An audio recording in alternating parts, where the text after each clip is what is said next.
বন্ধুরা, আশা করি সবাই ভালো আছেন। আপনাদের দোয়া এবং ভালোবাসায় আমরা অনেক ভালো আছি। আল্লাহ আমাদের অনেক ভালো রাখছে, যেহেতু আমার হাত পাও আছে অনেক ভালো রাখছে আমাদের।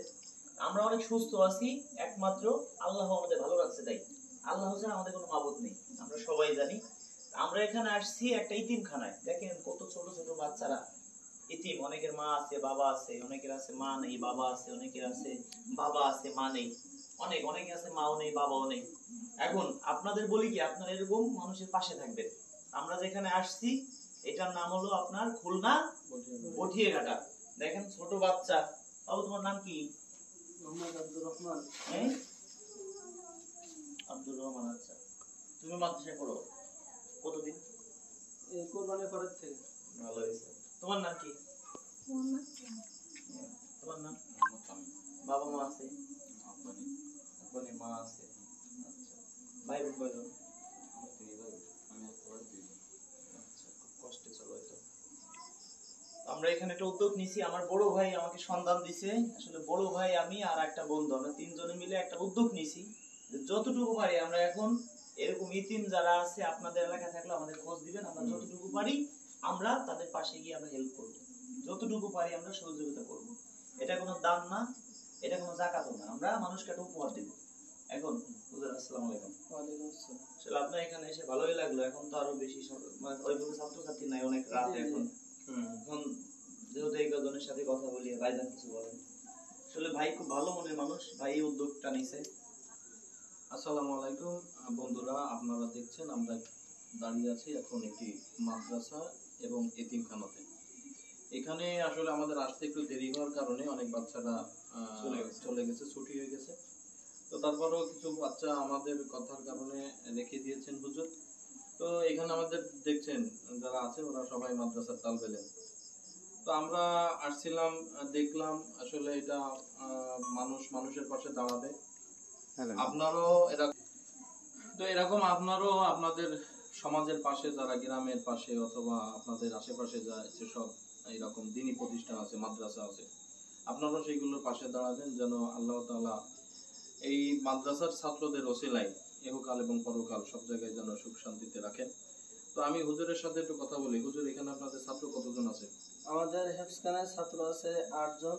আচ্ছা। আর নুরানি বিভাগে আছে 40 জন। আচ্ছা। তো আপনাদের এই মাদ্রাসা কিভাবে চলে, মানে অর্থ কিভাবে আসে? আমাদের মাদ্রাসায় হেফজখানায় যে 8 জন আছি, আমরা এখানে খাওয়া দাওয়া করি, লেখাপড়া করি। তো আমাদের এখানে আমরা নিজেরাই বাজারঘাট করে খাই। আর আমাদের যে সমস্ত ছাত্ররা আছে 8 জন, ওর থেকে 2 জন আছে এতিম।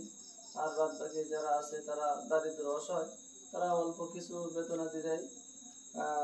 তো সেটা দিয়ে আমরা বাজারঘাট করে আমাদের খাওয়া দাওয়া করে এখানে লেখাপড়া শিখি, দিন প্রচার করি। তো আমরা একটা ছাত্রের কাছ থেকে আমরা একটু কোরআন তেলাওয়াত শুনি। সব থেকে তুমি ছোটর কাছে শুনি। তুমি ছোট একটা সূরা বলবা। أعوذ بالله من الشيطان الرجيم.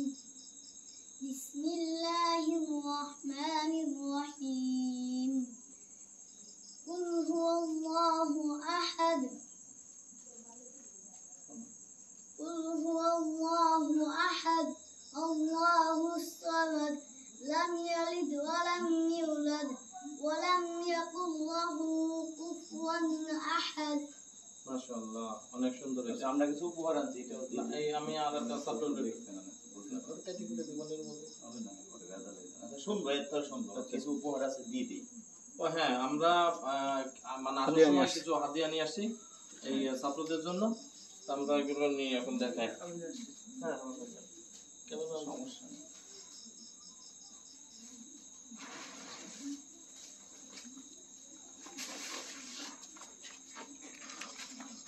যেহেতু ছাত্র কম সেই কারণে আর কি। এখন এর কি কি আছে এরাও দেখো। এখন তোমরা দোয়া করবা, ঠিক আছে? এর থেকে যেন বড় কিছু করতে পারি, প্রতি মাসে অন্তত পক্ষে এরকম দিতে পারি। তোমার মতো আরো অনেক মাদ্রাসা আছে। এখানে চাউল আছে, হ্যাঁ, এই জায়গায় ডাউল আছে, তেল আছে, এখানে কাঁচা বাজার আছে, হ্যাঁ, এটা শুধু ডাউল। ডাউল, হ্যাঁ, লবণও আছে, তারপরে পেঁয়াজ আছে, রসুন আছে, কাঁচামরিচ আছে, আলু আছে। আলু তো হ্যাঁ, রসুন তো লাগবেই, তাই না? রসুন লাগবে না? জি জি জি আমরা সব কিনে আনছি। আর তেল তো পারফেক্ট জিনিস, তো কোনো তেল ছাড়া তো কিছুই হয় না। জি জি পেঁয়াজের দাম আবার বাইরে গেছে হঠাৎ করে। পেঁয়াজ নিয়েছি, আশা করি আরো জন এরকম মানুষকে দিতে পারি, এই দোয়াটা আপনারা করবেন। আর দর্শক বন্ধুদের বলি, আমরা কখনো আপনাদের কাছে টাকা পয়সা চাই না। একটা জিনিস দেখেন, ছোট ছোট বাচ্চারা কিন্তু মাদ্রাসা করে, আসলে কি এদের দেখার মানুষ নেই। আমরা হয়তো 5 তলায় আছি, আমরা মনে করি যে আরো মানুষ আমাদের মতো ভালো আছে, কিন্তু একটা জিনিস ভাববেন যে আমরা রাস্তাঘাটে গাড়ি ঘোড়ায় চলি, সামান্য একটা দুর্ঘটনা ঘটলে 2-4-5 লক্ষ টাকা চলে যাবে, ওইটা আমাদের সবই। কিন্তু আমরা এরকম অসহায় মানুষের পাশে আমরা থাকতে চাই না। আপনাদের কাছে আমরা টাকা পয়সা চাই না, একটা জিনিস চাই কি জানেন?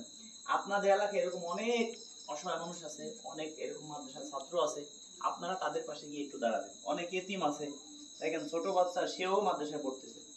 দেখ, হয়তো আমরা একদিন মরে যাবো, এই কথাগুলো থাকবে, এরা হয়তো একদিন বলবে, ঠিক না, যে আমাদের জন্য এতটুকু করছে। জি জি জি অন্তত পক্ষে আল্লাহ না করুক, এমনও হইতে পারে যে আমরা এই যে বাড়ি আইছি, এই জায়গায় আইছি, বাড়ি পর্যন্ত ফিরে নাও যেতে পারে। বল, 1 সেকেন্ডে কোনো গ্যারান্টি নাই, কারণ ঘুষ দেবার জায়গা ইপার আছে, ওপার কোনো জায়গা নাই। কারণ ঘুষ দিবা ওর এমন কারে ভিসা বাড়াইতে, 2 দিনেরই ভিসা আমার বাড়ানো যাবে না যে আর, ঠিক না? রিমোট কন্ট্রোল হাতে নিয়ে খেলছে যে একজন, যে আমাকে নিজের হাতে করিলে সুযোগ। শক্তি কি আর আছে অমন তারে হারাইতে, ঘুষ দিব কারে অমন ভিসা বাড়াইতে। তাহলে ভিসা যা আছে তা আছে, বলার কায়দা নাই। আমার আগে দিন আছে, আশা সিরিয়াল আছে, যার কোনো সিরিয়াল নাই। অনেকে ভাবতে পারি যে আরে বয়স হয়ে যাক তারপরে আমরা দান সকাত করবো। অনেকে চিন্তা করতেছেন যে রাজু ভাইয়ের মতো আমরাও দান সকাত করবো, কিন্তু বয়স বেশি হয় নাই, আর কিছুদিন বাঁচি। হ্যাঁ, অনেকে আছে সেই বয়স সেই নামাজ কালাম পড়ে, ওইটা কোনো কাজ হয় না। তো বন্ধুরা, আপনারা আমাদের মতো উদ্যোগ নেবেন। আপনাদের কাছে আমরা কোনো টাকা পয়সা কিছুই চাই না, চাই কি আপনাদের নিজের এলাকায় এরকম অনেক মাদ্রাসা আছে, মসজিদ আছে, অনেক গরিব লোক আছে, তাদের পাশে গিয়ে একটু দাঁড়াবেন। ভাইজান, আপনি কিছু বলেন।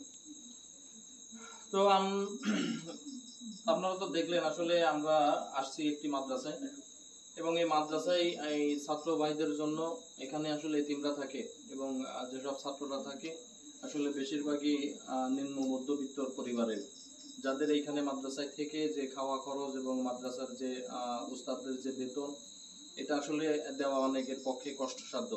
তো আমার সাথে হুজুরের কথা হয়েছিল, হুজুর আমাদের বলছিল যে বাচ্চাদের আসলে এই খরচ উঠানো এবং খরচের যে খাওয়ার যে খরচটা, এটা ম্যানেজ করা হুজুরের জন্য অনেক কষ্ট হয়ে যাচ্ছে। তো আমরা আসলে সেই উদ্দেশ্যে আসলাম যে ওনাদের পাশে কিছু মানে দাঁড়ানোর জন্য। যদি এই সামান্য হাদিয়া উনি গ্রহণ করে, হয়তো আমরা এই ওসিলায় আল্লাহ তাআলা আমাদের মাফ করে দিতে পারে।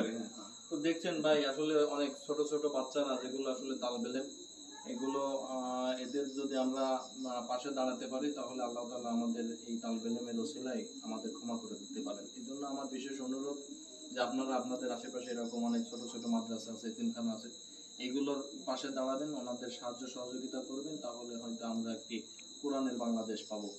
এই ধরনের হাফেজ তৈরি হবে, আলেম তৈরি হবে, বাংলাদেশ ইসলামের বাংলাদেশ হবে, মুসলমানের বাংলাদেশ হবে। আর বিশেষ করে রাজু ভাইয়ের অনেক ধন্যবাদ। রাজু ভাই এই ধরনের কাজের সাথে এমনি মানবিক কাজে উনি অংশগ্রহণ করে, এবং আজকে এই মাদ্রাসায় উনি এই যে সামান্য কিছু হাদিয়া, এটাও আসলে রাজু ভাইয়ের পক্ষ থেকে উনি আসলে আমি একা দেইনি, আমার বড় ভাইয়ের পাশে আছে, আর ক্যামেরায় আছে, তুমি একটু ধরো তো এই ফোনটা। আসলে আমাদের এক ভাই আসলে মন মাইনা খুবই ভালো। আসলে দেখেন দর্শক বন্ধুরা, আসলে বলে বুঝাইতে পারবো না, এখানে আসতে যে হুজুর বিশাল কষ্ট হয় জানেন, বিভিন্ন জায়গাতে ঘুরছি, কত রিস্ক নিয়ে আইছি, প্রাইভেটটা ঢুকে নাই এদিকে, এরকম দেখতে হবে সাদা আসলে এদিকে প্রাইভেট কার ঢুকেইতে অনেক কষ্ট। এখন বড় ভাই যদি না বলতো, আর ভাই যদি, আসসালামু আলাইকুম, সবাই চেনেন পরিচিত মুখ খান জিবাদুল ইসলাম ডাক্তার, সেও আমাদের সাথে আছে এবং ওনারও অংশগ্রহণ আছে এখানে। তো ওনার জন্য দোয়া করবেন যেন উনিও যেন এরকম তালবে ইলমের পাশে বা ইসলামের খেদমতে নিজেকে নিয়োজিত। যেহেতু আমরা উদ্যোগ নিছি, আমরা এইভাবে সারাটা জীবন যদি শরীর থেকে রক্ত বেঁচে দেওয়া লাগে, আসলে এই কাজগুলো করতে নিজের কাছে অনেক ভালো লাগে। দর্শক বন্ধুরা, আপনারা এক ওয়াক্ত নামাজ পড়বেন, আর এক ওয়াক্ত পড়তে মন চাবে। একটা ভালো কাজ করলে আর একটা ভালো কাজ করতে নিজের থেকে মন চায় আসলে।